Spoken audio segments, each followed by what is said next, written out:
What's going on, guys? It's Jimmy here. Welcome to our daily show where we discuss everything going on here in our country that you need to know about here on a daily basis. As Hurricane Ian has ravaged through Florida and now multiple different states north of Florida, millions of people are without power and potentially without their homes.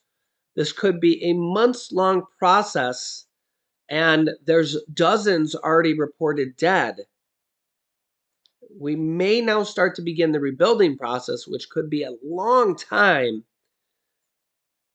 Let me know your thoughts on this. Florida Senator Marco Rubio says that he will fight against a federal relief bill that would assist his state's recovery from Hurricane Ian if it has, quote, pork in it.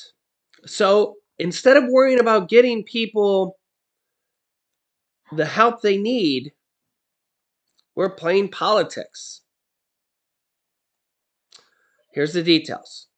Marco Rubio on Sunday said he would fight against a Hurricane Ian relief bill if it included unrelated spending projects. So it's okay for spending for what he wants and for his state, but anything else, I don't even know what the other unrelated spending are, he won't vote for anything else. Rubio said the extra spending would deter other lawmakers from voting for disaster relief. Recovery efforts are continuing with more than 1,100 people rescued as of Saturday morning.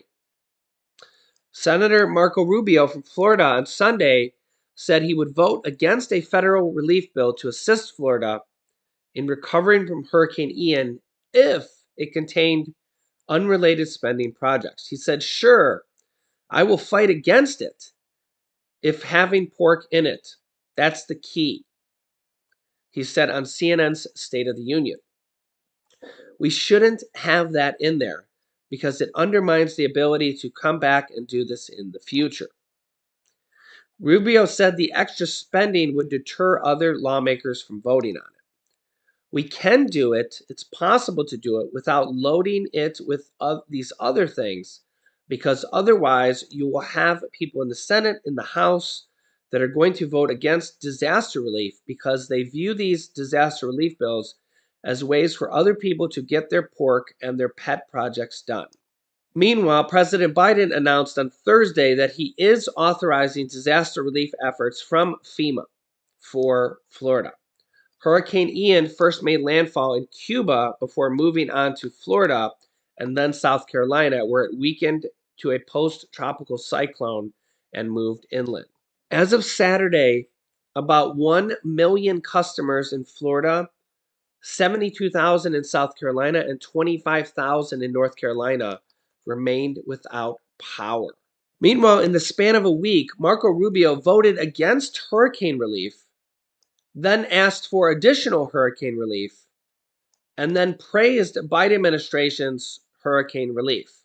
If that's not a head scratcher, you can let me know your thoughts here trying to figure all this out. And then Republican Congressman Matt Gaetz asked for Florida hurricane relief aid after voting against the relief aid that was in the continuing resolution with the FEMA funding. Again, you guys could let me know your thoughts here on this. I mean, I get the whole, ideals here, but if you ever heard the saying, what's that quote? It's something like the enemy of a good bill is a perfect bill. Yeah, if you were looking for a perfect bill in Congress, you would never find one. There's always people that are never happy with this bill, that bill, the other bill. It should be more money. It should be less money. It shouldn't have this. It should include this. It doesn't include that. It doesn't include this. It should include that. Trying to get 100 people to agree on anything, and then you got the House of Representatives with 400 and some people. They would never pass anything ever if if you didn't get the entire parties to vote together most of the time. but you can let me know your thoughts here on this. This is one of the main problems with Congress is that you can let me know your thoughts here on this. So meanwhile, Florida is just in a disaster zone, and so is multiple different states now above Florida. And please let me know how you guys are in the comments section. I've already seen hundreds, if not thousands, of comments from our viewers here, friends, families. I've seen a lot of people say that they have not been able to get in contact with some of their friends and families also. So if you're in Florida or any of the states above Florida that are in the affected areas, please let us know how you are. If you want to let us know your city and state, please let us know, and let us know if you have power, if you're without power, and let us know how your area is. And God bless you. We hope that everything works out for you here in the future. And please file your insurance claims fast.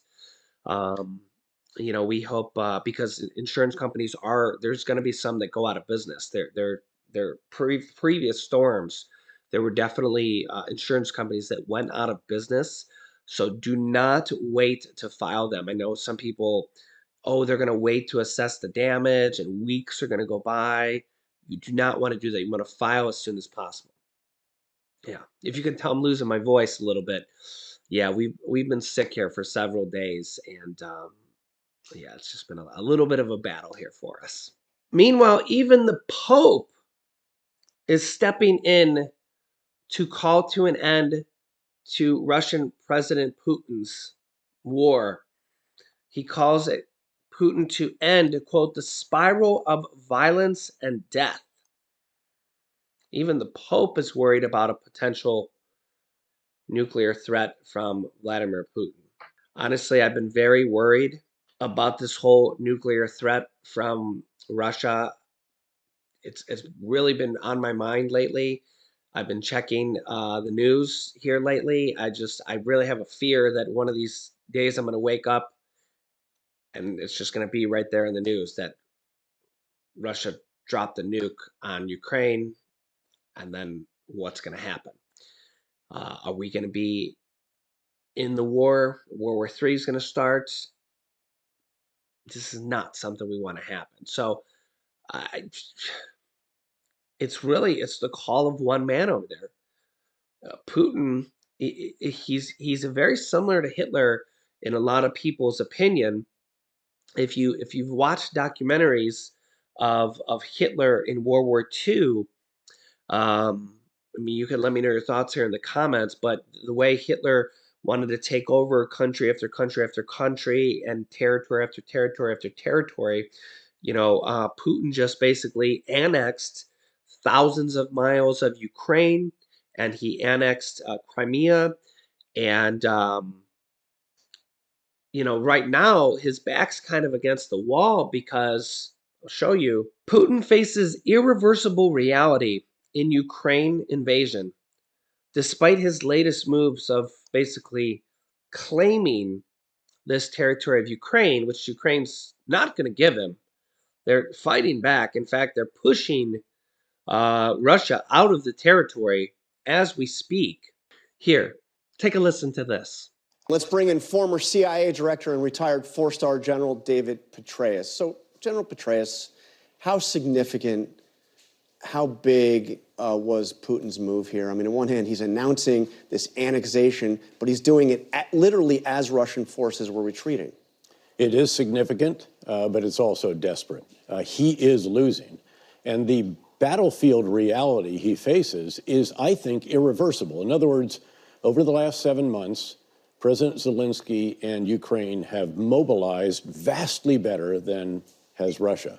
In other words, Ukraine has recruited, trained, equipped, organized, and employed forces incomparably better than Russia has.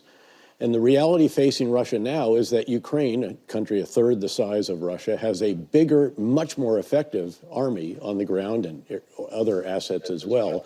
All of this, of course, supported by the arsenal of democracy. The United States now up to $17 billion, over another billion announced this week, in military arms, ammunition, and materiel.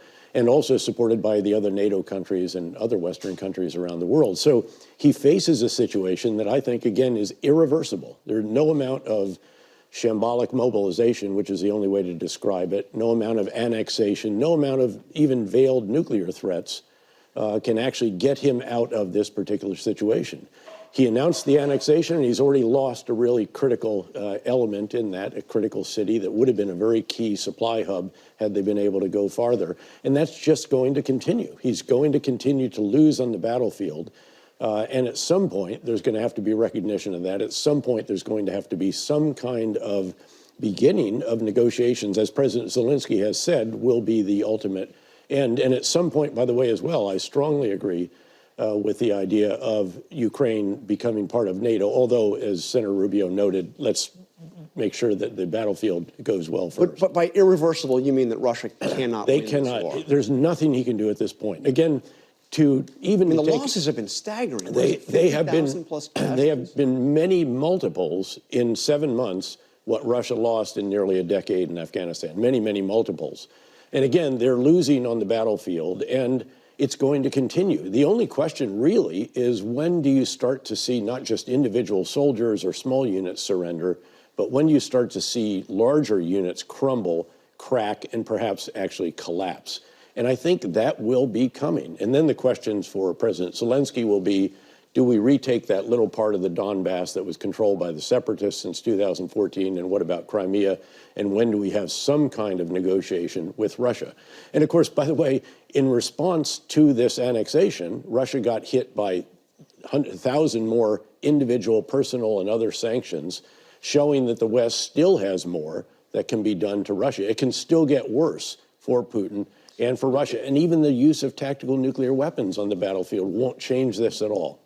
And do you take the threat? I mean, you have to take the threat seriously. You have to take the threat seriously. And I mean, he talked about a precedent set by the United States. You have to take that seriously. And Jake Sullivan has publicly stated that the U.S. has communicated to Russia what would happen in response to that. And what would happen? Well, again, I have deliberately not talked to Jake about this. Yeah. I mean, just to give you a hypothetical, we would respond by leading a NATO, a collective effort, that would take out every Russian conventional force that we can see and identify on the battlefield in Ukraine, and also in Crimea, and every ship in the Black Sea Fleet. So it would bring America and NATO into the war. I mean, it would be an Article 5 situation, basically. Not an Article 5 because they're not part of NATO, but it would be a U.S. and NATO response to something that is absolutely. I mean, the argument's made the radiation would extend into NATO countries. It effectively would be an attack on NATO. Yeah, and perhaps you can make that case. The other case is that this is so horrific that there has to be a response. It cannot go unanswered, but it doesn't expand. It's not nuclear for nuclear. You don't want to, again, get into a nuclear escalation here, but you have to show that this cannot be accepted in any way. When Putin announced this annexation on Friday, his speech, what stood out to me is that he was talking about not so much NATO, but about a larger war he was describing with Russia versus the West. Well, he's trying to cast this in any way that he can, in a way to appear threatening, to be threatening, to try to get Europe to crack. He thinks he can outsuffer Europe, if you will. You know, the Russians have outsuffered Napoleon and the Nazis and so forth, but I don't think he's going to outsuffer Europe. Europe's going to have a tough winter. There's going to be a very reduced flow of natural gas, but they'll get through it. And I don't think they'll crack on the issue of support for Ukraine. And is there significant opposition in Russia when we see the protests, we see what's happening at some of these mobilization offices? I mean, does Putin have to worry about opposition in Russia? He does. This is why he didn't declare even the partial mobilization until just now. He was hesitant. And of course, now it's too late because he can't generate enough capable replacements and forces and units to plug the gaps. They're just going to continue to try to reestablish new defensive lines in the east. They're going to lose Kherson in the south, and eventually you're going to see some puncture in Donetsk and Zaporizhia in the center-south as well. So again, they're in a very, very difficult situation. Reportedly, more Russian men have left the country than have actually been conscripted or brought back in this Incredible. We've seen those long lines waiting to leave. General Petraeus, thank you very much for coming in to talk to us. Great to be with you, John. I'm sure we'll talk to you again soon. Thank you. So there you go. The general there, a four-star retired general, thinks that if Russia does use a nuke on Ukraine, that we could potentially be brought into the war along with all of NATO to go in and destroy all of Russia's troops in Ukraine, but not use nuclear weapons. So that, I don't know if you would consider that World War III. That's just his opinion. He's a four-star retired general. That's pretty high up there. And again, just his opinion. You can let me know your thoughts on this. Again, we hope this doesn't happen, but this is how high the stakes are right now. This is how high the stakes are right now. And Russia's in retreat mode. But again, they've just immobilized 300,000 new troops, so they're reinforcing a lot of new troops there. This could go on for a long time. Let me know your thoughts here on this, and hopefully you watched my previous video here right before this about the price of gas and oil.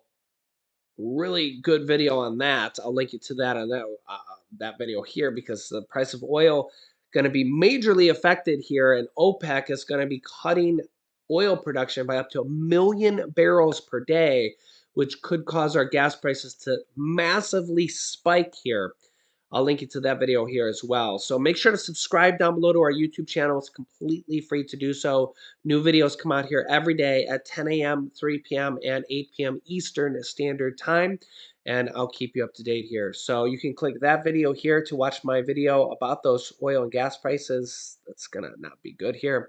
And here's my newest video about checks up to $1,000 actually going out this week to millions of Americans. So click on one of those videos next. Thanks for watching, guys, and I'll see you in the next video.